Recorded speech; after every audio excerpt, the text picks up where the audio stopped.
ഒരിക്കൽ നബി സല്ലല്ലാഹു അലൈഹി വസല്ലമയുടെ അനുയായി ആയിരുന്ന ഖുബൈബ് റളിയല്ലാഹു അൻഹുവിനെ മക്കയിലെ ശത്രുക്കൾ പിടികൂടി. പ്രവാചകരോടും മുസ്ലിങ്ങളോടുമുള്ള വിദ്വേഷം കാരണം ഖുബൈബിനെ കുരിശിലടിച്ചു കൊല്ലാൻ അവർ തീരുമാനിച്ചു. അങ്ങനെ മരപ്പലകയിലേക്ക് കയറ്റുന്ന സന്ദർഭത്തിൽ അദ്ദേഹത്തോട് ഖുറൈശികൾ ചോദിച്ചു, താങ്കളുടെ സ്ഥാനത്ത് മുഹമ്മദ് ആയിരിക്കുകയും താങ്കൾ വീട്ടിൽ സ്വൈര്യമായിരിക്കുകയും ചെയ്യുകയായിരുന്നെങ്കിൽ അതല്ലേ താങ്കൾക്ക് കൂടുതൽ ഉത്തമം? അപ്പോൾ ഖുബൈബ് റളിയല്ലാഹു അൻഹു ഇങ്ങനെ പ്രതികരിച്ചു, തീർച്ചയായിട്ടുമില്ല,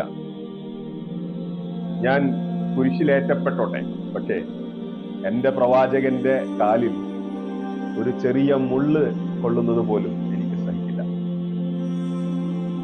ഇത് കേട്ട അബൂ സുഫിയാൻ ദേഷ്യത്തോടെ ഇങ്ങനെ പറഞ്ഞത്, വല്ലാഹി മാ റഅയ്തു അഹദൻ യുഹിബ്ബു അഹദൻ കമാ യുഹിബ്ബു അസ്ഹാബു മുഹമ്മദിൻ മുഹമ്മദ്.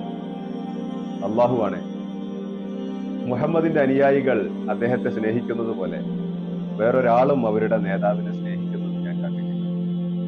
സത്യമാണത്. അന്ന് സഹാബികൾ അങ്ങനെയായിരുന്നു, ഇന്നത്തെ മുസ്ലിങ്ങളും അങ്ങനെയാണ്.